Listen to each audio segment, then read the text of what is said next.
पहुंचे सुभाष चंद्र बोस, और हिटलर के ससुरे के हिटलर आया, सारे लोग सैल्यूट किए, हिटलर आ गया, सर सर सर हिटलर आ गया, हिटलर। सुभाष चंद्र बोस खड़ा भी नहीं है हिटलर के आगे, हिटलर चल गया गुस्सिया के। बाद में पता चला नकली हिटलर था, उसका फेस वैसे ही मिलता था।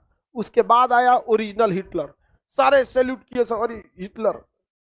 ओकरो देख के सुभाष चंद्र बोस वैल्यू नहीं दिए। बाद में पता चला यो नकली था। जितना आया सब उसके खुद के बॉडीगार्ड कंफ्यूज हो जाते थे सब, लेकिन सुभाष चंद्र बोस नहीं। ओरिजिनल जब हिटलर आया, जब ओरिजिनल हिटलर आया, तो ओरिजिनल हिटलर के आते वक्त में सुभाष चंद्र बोस खड़े हुए, हाथ मिलाए वहां से, तो हिटलर कंफ्यूज हो गया कि यार ये तो बहुत होशियार आदमी लग रहा है यहाँ पर। तो उन्होंने पूछा कि आपको पता कैसे चला?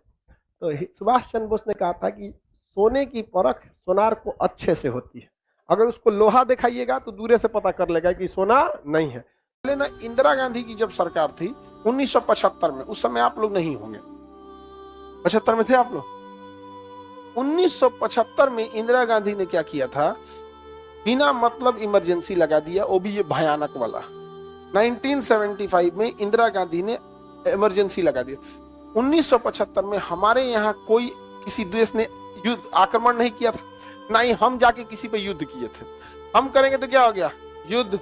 आउ कर दिया तो आक्रमण। और ना ही 1975 में किसी भी प्रकार का सशस्त्र विद्रोह हुआ था, सशस्त्र विद्रोह भी नहीं हुआ था, कोई कंडीशन ही नहीं थी। इंदिरा गांधी ने क्या कर दिया, इमरजेंसी लगा दिया, कहा था कि देश में अशांति है। भाई अशांति का कोई मानक नहीं ना होता है, कोई फिक्स तरीका नहीं ना होता है अशांति का। आप किस चीज को अशांति कहिएगा?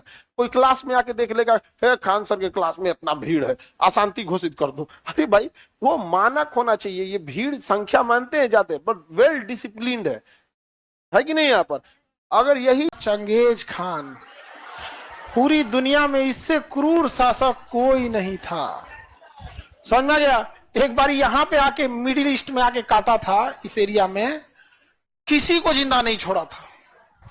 जैसे इसकी कई गो बेटी थी सब, तो उसमें एगो बेटी का बियाह इधर किया था, तो उसके बेटी के हस्बैंड को मार दिया, मतलब इसके दमदा को कोनो मार दिया। दामाद ना हुआ जी, हाँ, तो एक दामाद को कोनो यहाँ मार दिया। ई बमक गया कौन? चंगेज। सेना लेके आया, कहा कोई जिंदा नहीं रहना चाहिए, कुत्ता तक को मारा था। जब ये काटा था ना मध्य एशिया में, तो किसी गर्भवती महिला को जब काटा था तो पेटवा काट के, सर तो काट दिया, पेटवा काट के बच्चा निकाला, उसका भी सरवा काट दिया। इससे क्रूर शासक से कोई नहीं था। और सबका जो भी उसके सैनिक सर काटते थे ना, उन सब से कहता था कि लास्ट में